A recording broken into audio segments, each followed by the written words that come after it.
Hi friends, ఈరోజు మనం finance commission అంటే ఏంటో చెప్పుకుందాం. ఫైనాన్స్ కమిషన్ అంటే ఆర్థిక సంఘం.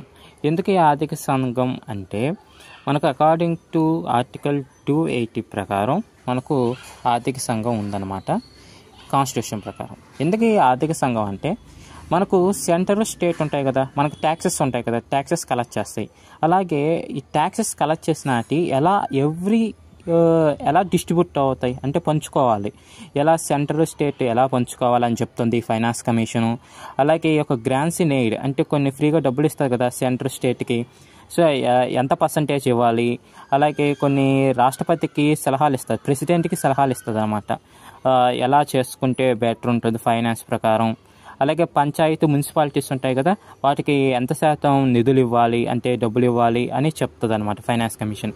ఇంతకీ ఫైనాన్స్ కమిషన్ ఎవరు అపాయింట్మెంట్ చేస్తారంటే ప్రెసిడెంట్. ఎంతమంది ఉంటారు ఈ ఫైనాన్స్ కమిషన్లో అంటే మొత్తం 5 మెంబర్స్ ఉంటారు.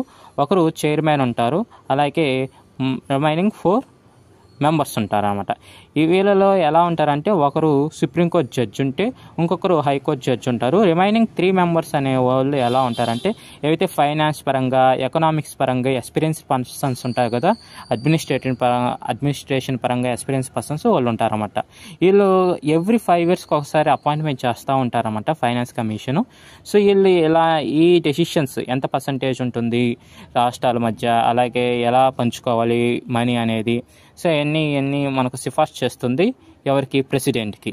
ఇది కేవలం అడ్వైజరీ మాత్రమే, అంటే జస్ట్ సిఫార్సు చేయడమే, అంతేగాని బైండింగ్ కాదు. థ్యాంక్ యూ అండి.